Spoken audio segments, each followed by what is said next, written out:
Hey everyone, welcome to the third part of the onboarding series.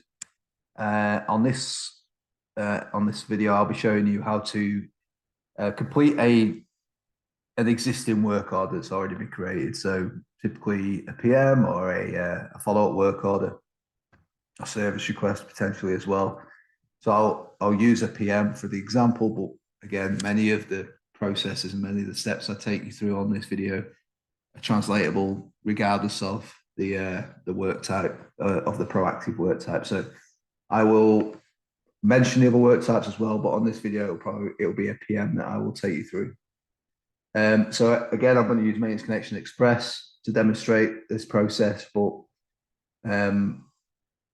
regardless which system you use, whether you use a desktop version or MC Express, the steps and the standards are exactly the same. Just some differences in the UI, that kind of thing. Explained in the last couple of videos, MC and MC Express is completely web-based. So I'm using the desktop, which I am now. I could simply access that by just going to express.maintenanceconnection.com or maintenanceconnection.com if I'm using the desktop version. If you're using a TC52 device, then it's just clicking the Maintenance Connection widget on that device, and that will take you into this login screen. Once I've logged in, I use once I get the screen, I use my login credentials, username and password. If you haven't yet signed up for Maintenance Connection, then check out the first video in this series, and that will take you through that entire sign up process. I log into Maintenance Connection, I type in my details, it remembers them, and then I'm greeted by this the home screen, which if you've watched video 2, then you'll be familiar with this. And before, I was just simply create a work order from scratch, which was by clicking that drop down arrow, clicking create work order. But on this particular video, we're going to use an existing work order that has been assigned to me by my supervisor, and then I will take you through that entire process. Now, many of the steps that we go through, especially when it comes to adding our actuals, our parts and our labor, would be exactly the same, or very similar at least. But there are some differences to our standards, so that's why I wanted to make a separate video about this, and I'll take you through that now. So there's multiple ways of looking at existing work orders, and you can see this. I mean, again, accesses may be different depending on what role you have or what site you're based at. My access is completely open, and I'm looking across the whole network, so that's why you see these excessively large numbers. I'm looking at the whole network, so I can see all open work orders, and there's over 5,000. All open unassigned, over 3,000. Those numbers, obviously, you wouldn't expect to see if you're based at, say, a site, an individual site. So you're based at, for example, Brampton or the Texas site. You will just see, if I'm based at LVO in Texas, I would just see the LVO open work orders, the LVO unassigned work orders, the LVO overdue work orders, and then you've got the option to see all open at the bottom there as well. Now, primarily though, the work orders, and you have access to this, by the way, but the main work orders you're going to be looking at really and worried about or concerned with is your open work orders. Those work orders have been assigned to you. So here you can see my open work order. So any work orders that have been assigned to you will show in here. And then when I click on that, obviously I've only got one work order at the moment, but when I click on that, it will show that one work order that's been assigned to me. And it actually shows the date. I assigned this a little while ago, so it actually shows the target date. So target date's a bit overdue, I'd say as well, but this is just a test work order that we was using. What I am able to do as well, if I click on that, if you've got a lot of work orders in here, and if you're a technician especially, you would definitely have like a whole list of work orders, because the idea is we assign these work orders 3 to 4 weeks in advance. So you'll have at least the next potentially 4 weeks or maybe even more work orders in this list. And it's actually sorted by target date as well. So just by clicking on this list, I may not be able to see straight away what I need to do that day. Now there is a date on there. It's important to know that that is the target date of that work order. Now the target date may not necessarily be the assigned date, and that's an important detail to remember. So if the date says the 14th of the 1st on there, That may not be the day that my supervisor wants me to carry out that day. That's the day it's due.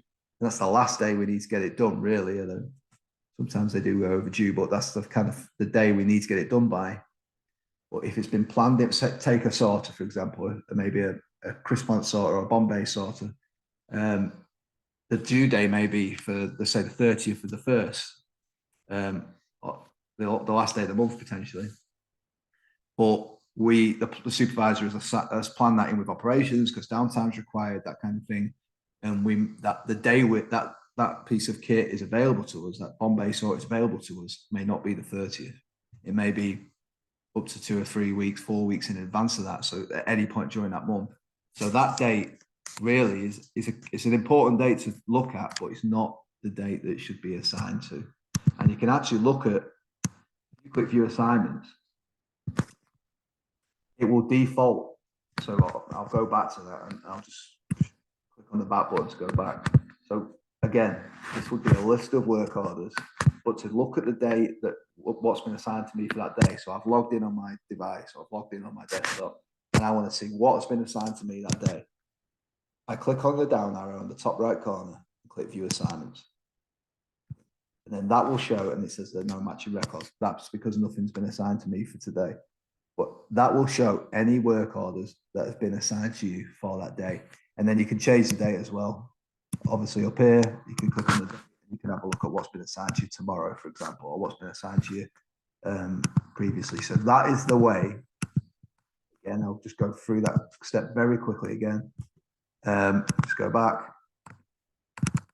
I've changed the date a couple of times. Go back. It's top right, down arrow, view assignments. And that is how you should view your work orders. And if I actually go back up here, so you click on the blue banner at the top corner, you can actually do it from the main screen. So you don't even have to look at my open assignments. So you can actually just click on the top right, click on view assignments, and then they will show. And that will be the first thing as a technician I would do on my day. When I grab my device, grab my TC52, or log into Maintenance Connection Express, the first thing I would do is see what has been assigned to me. And then the view, if I go back home, I click on the blue banner, the view will show all the work orders for that day and the time as well. Some work orders we assign to a specific time. And that's important detail to remember as well. But that's how you view it. I'm going to click on my work orders. I've got no work orders assigned to me today. But it would typically look like this, and you'd have a list of work orders. So let's say, using that example, I've clicked on, I'm looking at today's date, and then I have this fire doors and shutters MFL assigned to myself.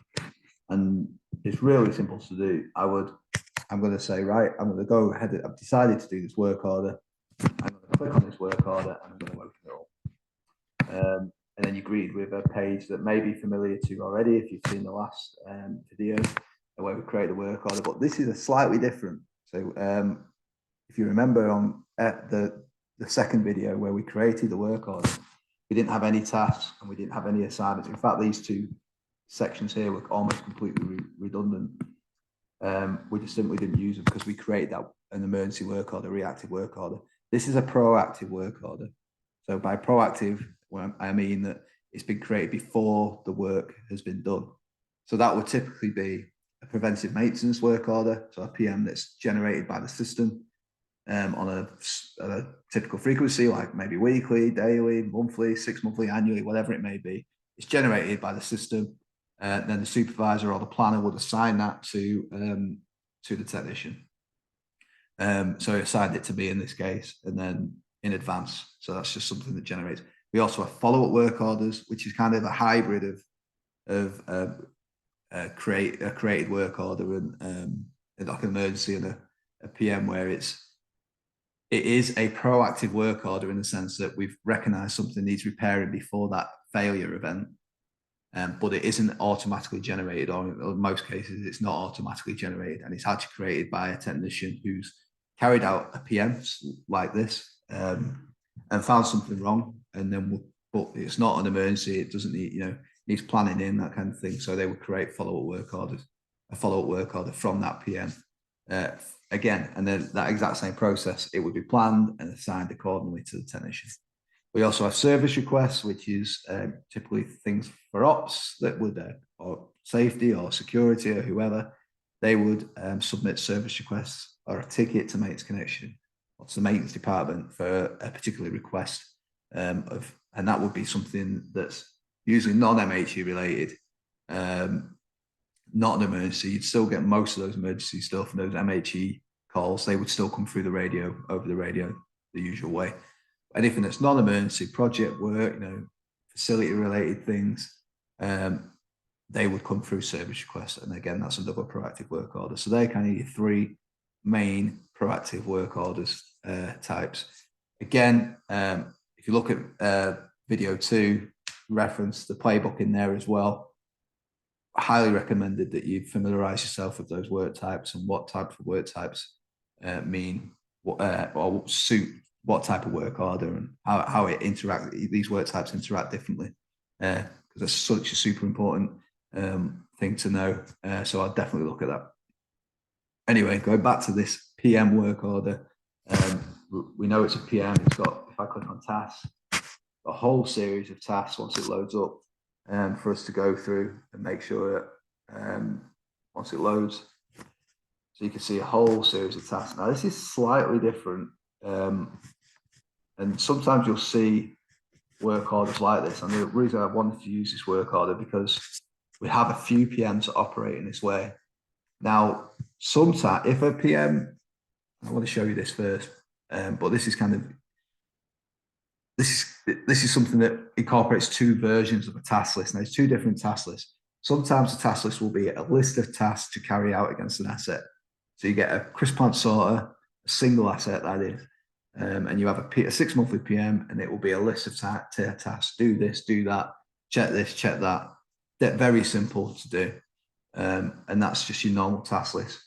However, some task lists are a list of assets to check, and they're some for PMs that generate against maybe a parent asset, like this one. So this is against MFL doors or roller shutter doors. But within this PM, we have to check a number of different assets.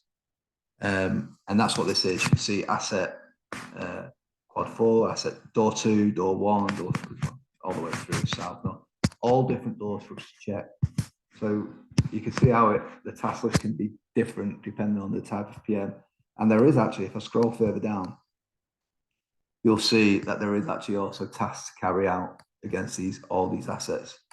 So you see they carry out the below checks on the following MFL doors. So they're the MFL doors. And then it's just a case of carrying out these checks on those. And it simply just clicking through these tasks. So there's some safety notifications. Some of the safeties aren't necessarily tasks to carry out. So they may be things like check emergency stops or check emergency stop circuit, or make sure that appropriate guarding is in place. Actual tasks, physical tasks that you need to carry out. But also some are almost, accepting terms and, actually accept terms and agreements, or you will just confirm that you understand this process, or you confirm that you comply to these safety requirements. So things like, I'm a trained and qualified technician, or I'm going to isolate and lock out, tag out. I understand that the process and the recommended safety requirements, that kind of thing. And then some are, you can see here, do not let personnel use the opening point do not let personnel use the opening. Point out the other openings that are in use. So it's almost, okay, I accept that I need to do this. I can use signage. It says there already, use signage to make sure. And then I'm just pointing out as I work. It's not strictly a task, but it's almost something that is letting you know that I will do this as I'm carrying out the work. And then there's some check obstruction, sensitive device for proper operation. That's just a normal task, safety task, but it's a normal task. Checking the sensitive device to make sure it works. Then we've got some visual checks. Now, again, just going back to the usual task list, these checks would be speak against a single asset. But on this particular task list, they're against multiple assets. So you would usually come back down, so you quickly have a look through the tasks, see what's required. And I would say that any procedure that's set up like this is usually a very basic and a very small procedure, almost a visual procedure, that kind of thing. Sometimes even generic. If it's a very detailed task list with a number of tasks, then that will almost always be against a single asset. And the requirement would be to go, yeah, I've done this, I've done that, I've checked this, I've checked that. Only PMs like this, where you have a number of assets to check off, is usually a visual, and there will be half a dozen or maybe slightly more tasks just to check off. So very simple. So you can actually just quickly review what tasks I need to do, and then making sure that I've done this. Each asset, I just carry those below tasks of these assets. And you can see I'm ticking the flag actually on these assets, on these tasks. I'm not going to actually do that yet because I want to do something else before I get to this point. But just showing you how you would bring up this page on your device, and you go, right, I've inspected door 1, I've inspected door 1 west, east, inspected door 2, and you're literally going through each asset, carrying out the task, and then checking them off as you do them. Very simple. Go back to the main page of the work order before I come back, and I'm going to come back to this task list in a minute. So to go back to the main work order, just click on the grey banner at the top, and that'll take you to the details page. So I've decided I'm going to do this work. Oh, just quickly ahead again before I do that, assignments as well. You can see who's been assigned, how many. So I've been assigned to it on the 8th of the 3rd. This many hours, so 2.5 hours has been assigned to me to carry this. That is an estimation, an assignment, a guide almost. If it takes longer than 2.5 hours, that's fine.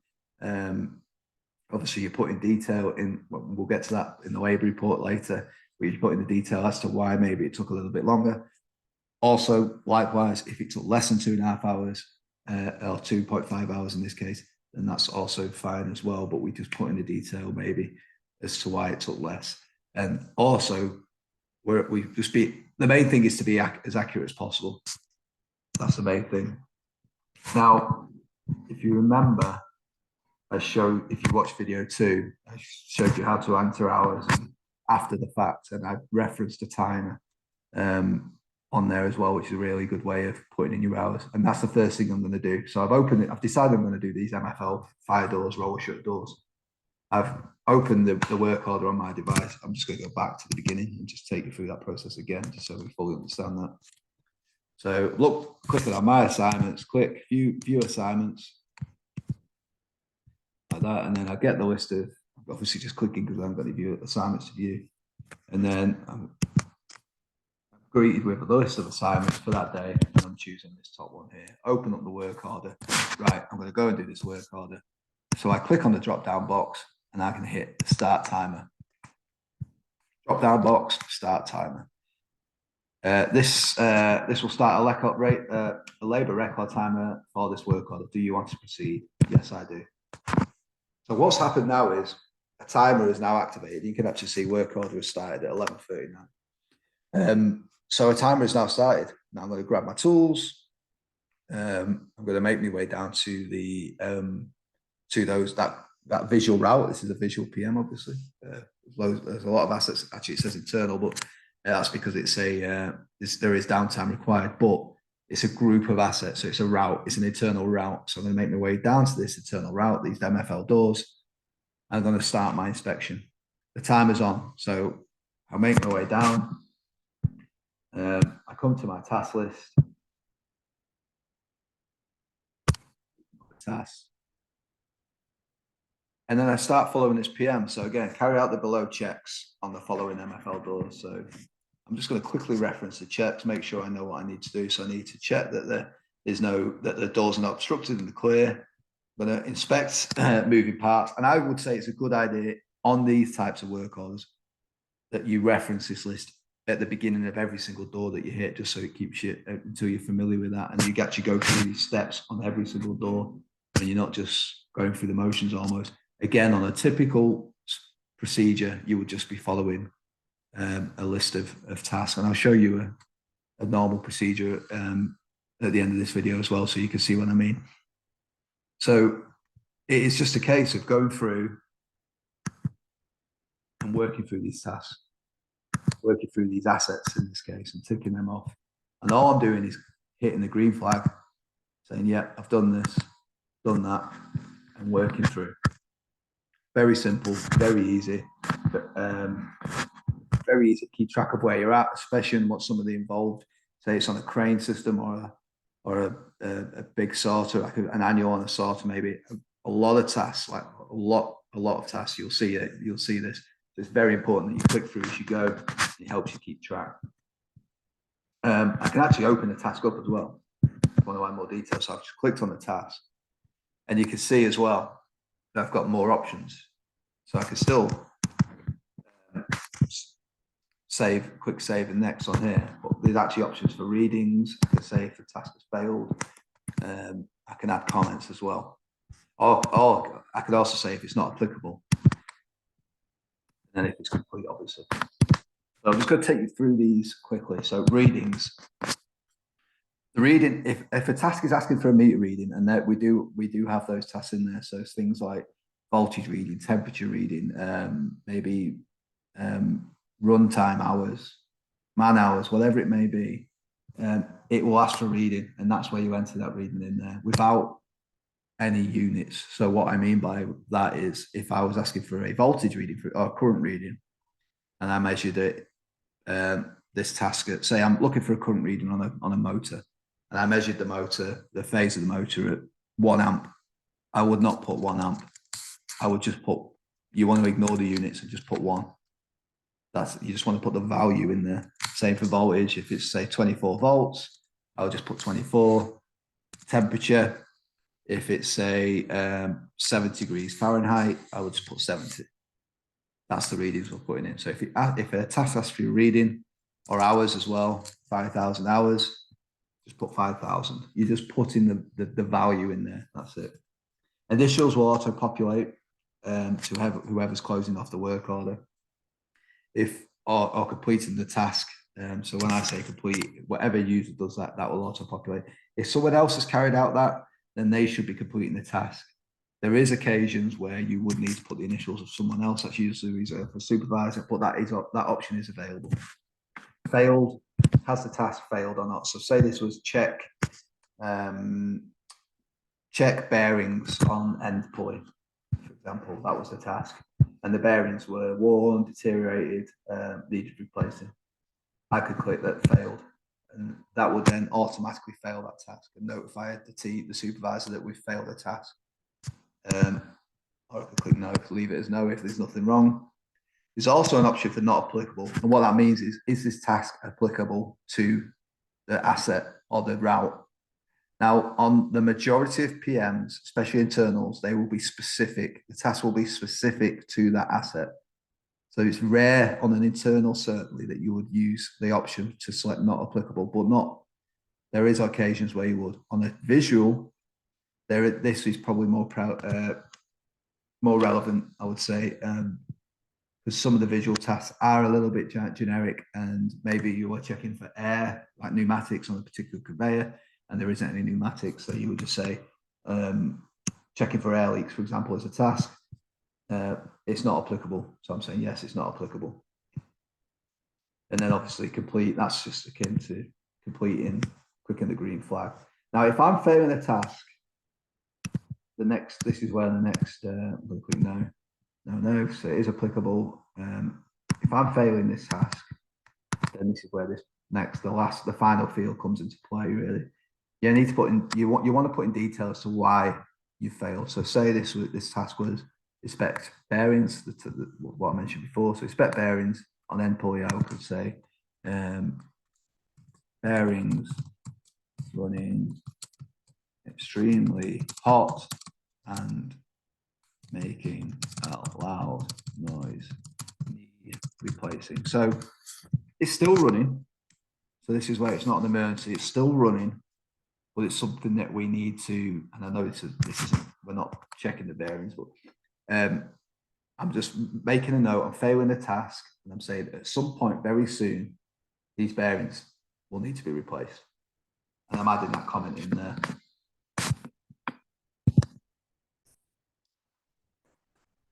So that's the adding any specifics to a task. So I say added readings, whether it's failed or not, some comments and that. That's pretty much all you'll ever do to a task. I'd say the biggest ones are the readings. Excuse me. Look out for those. They are identified. Again, I'll show you another task list towards the end of this video of how you can identify if it needs to be. Not usually, obviously, says in the text: record reading, record voltage, record temperature, and that'll let you know. And then, obviously, if you fail a task, then there's value to it. There's definitely worth adding comments. So you can click save, and then when you've saved, you can see it has actually failed the task on the spreadsheet there. So it's really visible. It's also very visible in the main system as well.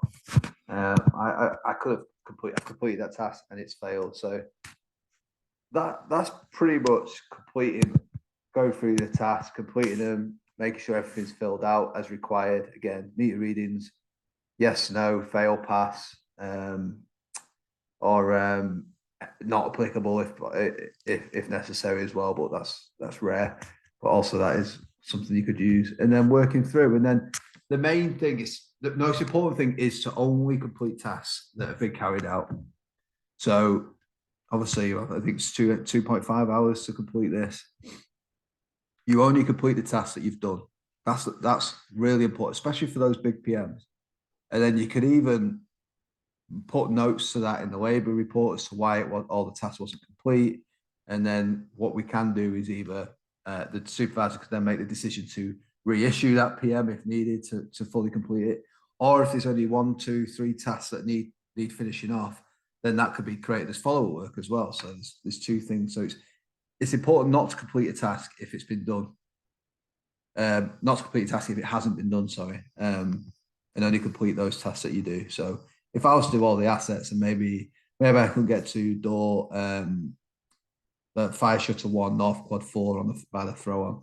If I can't get to it for whatever reason, I would just miss it out. But what I would also do is just make a comment as well. So maybe something like unable to inspect, no access.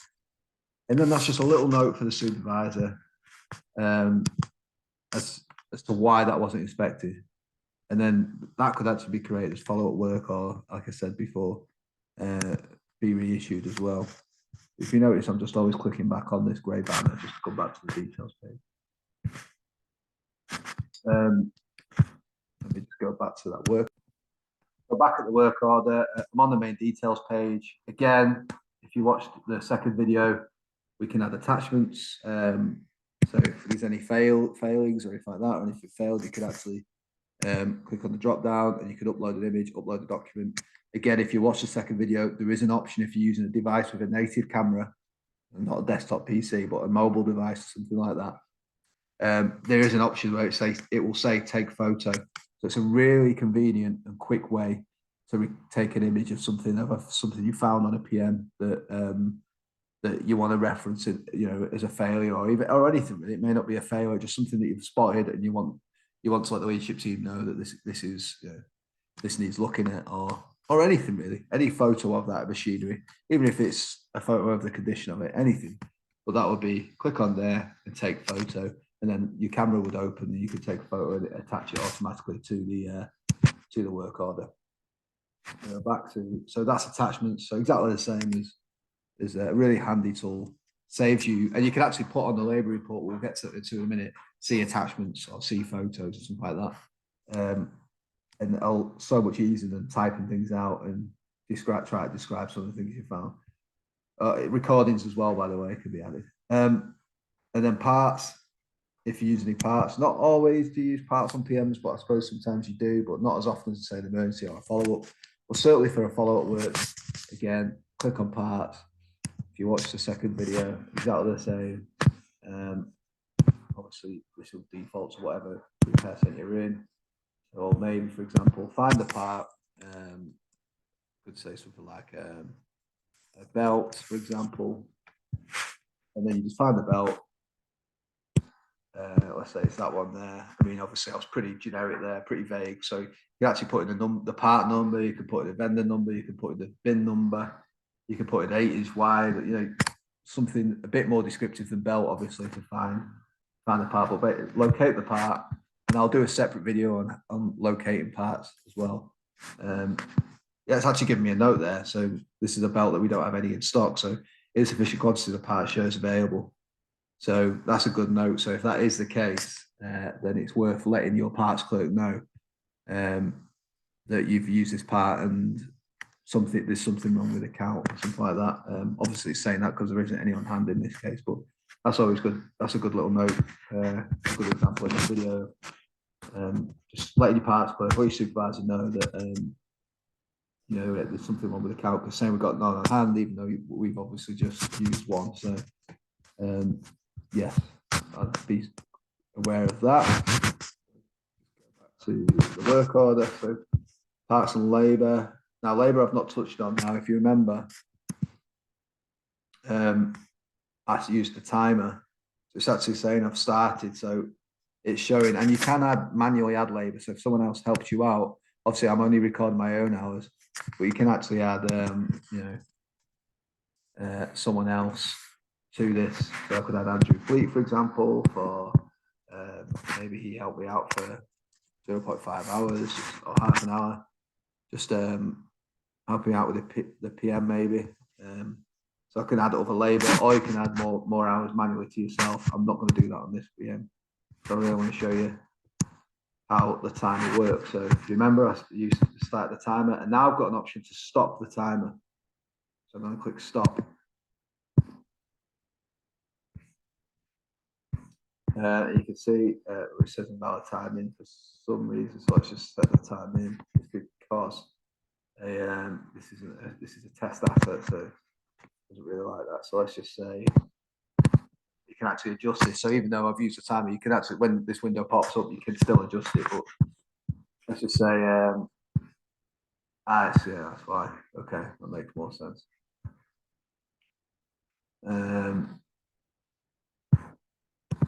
Put in a proper time. Let's just go AM. That makes more sense. And that's because I put in PM. That's why. So yeah. So we took it down. We started the timer at 1 minute to 11 AM, and then we've just finished the time at 12:58. So 119 minutes. You can select if it's regular time or overtime, but it basically does all the work for you. So you click stop timer, click save. You shouldn't have to do that, so you could have used that. Click save, and it would have added my hours automatically. So you don't have to think about, okay, when did I start it? It just does it automatically for you.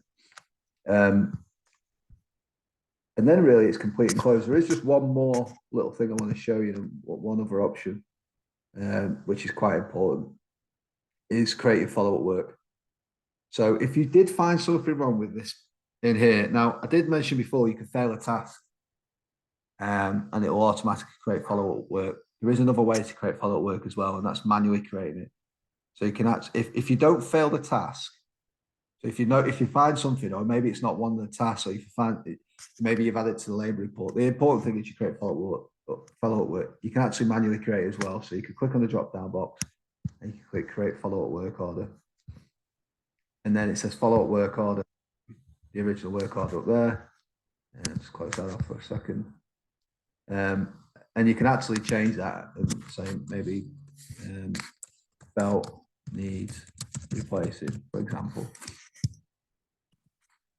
There you go. So it's a bit more detailed. If it's automatically created, it will come up with what you saw before, where it says follow-up work order to whatever the original work order was. And then it will say see task document for more details.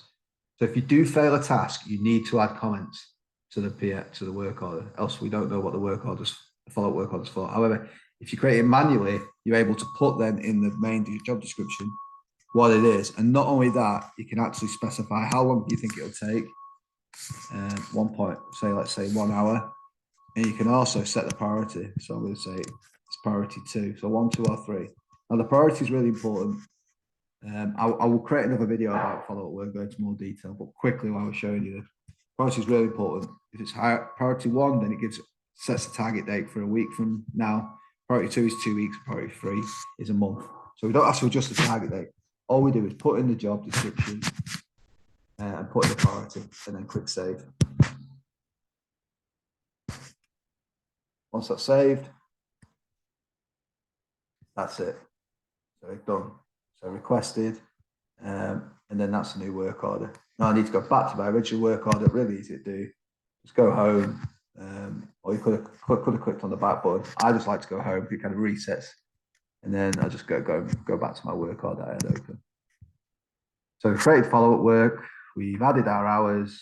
We've added any parts that we need to add if that's applicable. We've added any photos that we've added need to add. Asset history again. That's quite good, especially for PMs. It's quite good to have a look through. You could have a look at some old PMs, especially on an individual asset, and see what maybe some of the other technicians have found previous, especially when you create follow-up work as well.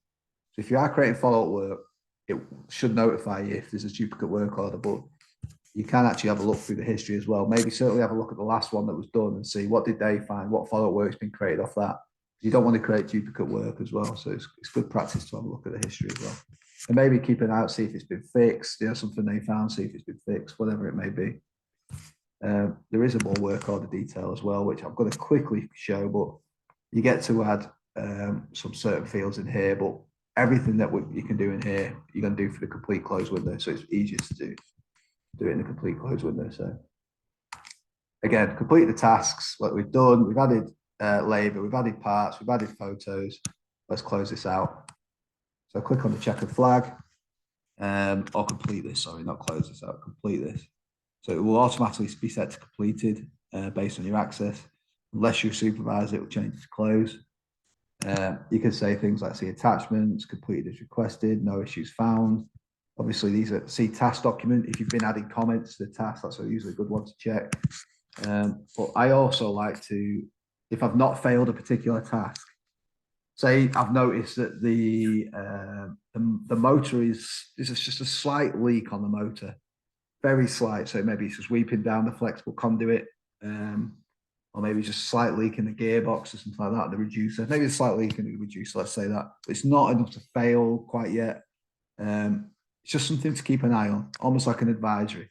I would put things like that, or maybe the belt, something like the belt's marked slightly, but it's just slightly scored or slightly damaged. It's not affecting the running condition, or it's not affecting how the machine operates. Just something that you want to make a note of. So you could say something like gearbox slightly leaking, belt worn but operational, something like that. So you can put little advisories in your PM. You're always going to find something at PM. So not often on the PM do you want to say completed as requested or all okay, because it's very rare, unless it's brand new equipment, that everything is all okay. You're always going to find something. So if it's something that's going to fail, especially imminently or in the next month or two or something like that, and obviously that's a follow-up work order that needs to be planned in. So you create that as follow-up work, you fail that task. If it's something that's not going to fail, or not due to fail very soon, or will run, or it's just something you want to make a note of, just in case, then I would make a note of it in the labour report or against the task, but make sure that you don't fail that task, because it will create follow-up work. So almost like an advisory and a failure. So you've got a point failure, what you've got to create follow-up work for. Advisory, you just want to make a note of it. That's how I see it.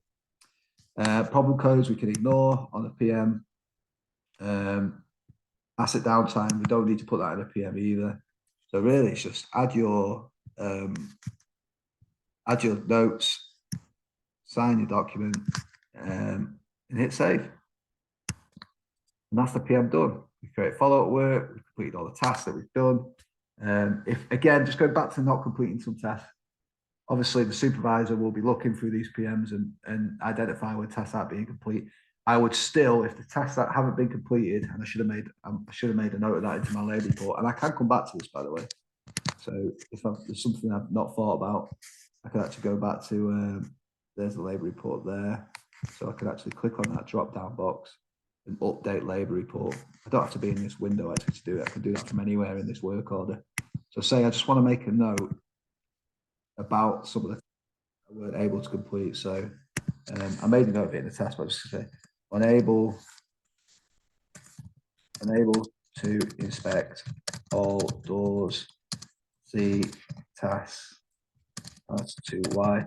But I would also just let your supervisor know as well, face to face, verbally or through email or whatever the best way is. Just say, I did this PM, I did this work order, I did everything I could. I wasn't able to complete these doors. I've made a note of it on the work order. If you want to assign that to reassign that, or maybe it was only one, maybe it was only one task. I didn't manage to, didn't manage to inspect this. Oh, and then the supervisor could make that decision then to whether to reissue it to yourself to complete or to someone else, or even just create follow-up work. Or maybe it's just, well, we're going to be inspecting it again next month. That task isn't the most important task. We'll wait around and we'll wait till the next generation. That type of decision can be made by the supervisor. But it's important. The main thing for you as a technician is to make sure that supervisor is aware, and that would be through the work order. And I would also take the time to make them aware verbally as well.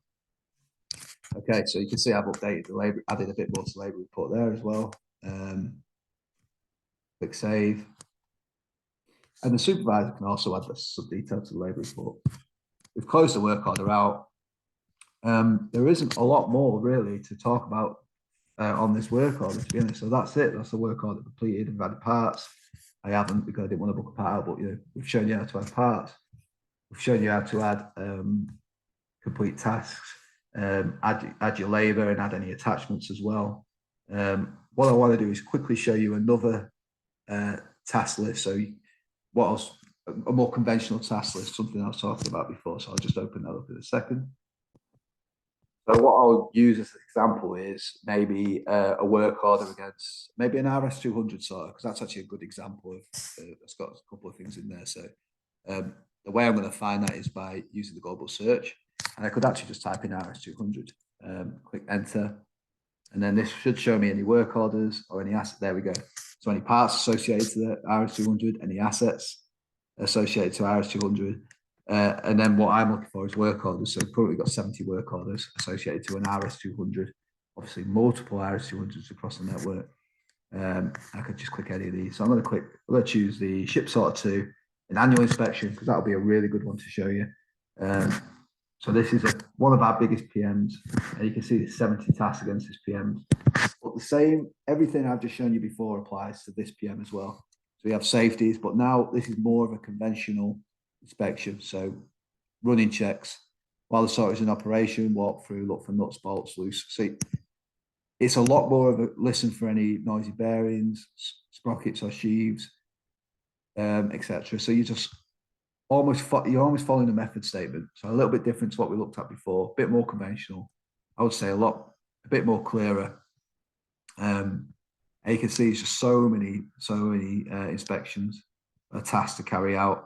There's some drawings on there. Now, this is something. This is a good task as an example. So this is actually something that records a meter reading. So you can see there, check the chain stretch differential by measuring slat skew. If the slat exceeds 1 1/8 of an inch, it's going to throw up a work order. So it says record decimal value in final reading column, i.e. for 1 1/8, enter 1.125. So you've got to enter it as a decimal value, and we're not entering inches either. So what I'll do is click on that task. This is probably one of the more complicated meter readings, and I would maybe I measured it at 1 1/4 inch. So I put in 1.25. That's my reading. 1 1/4 inch was the slat skew. So I've put in 1.25, obviously exceeding 1 1/8.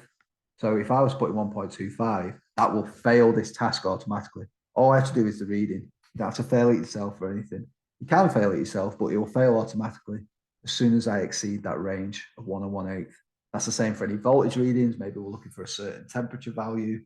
If it exceeds a certain temperature, so if we put in something higher than what we're looking for, then it will fail that task. So I just wanted to show you that example. I'm not going to fail that task because this is an actual PM that's live in the system. I don't know, check those boxes, but you get the idea of how big and how you can fail these tasks and how you can create follow-up work and add comments. The more information, the better.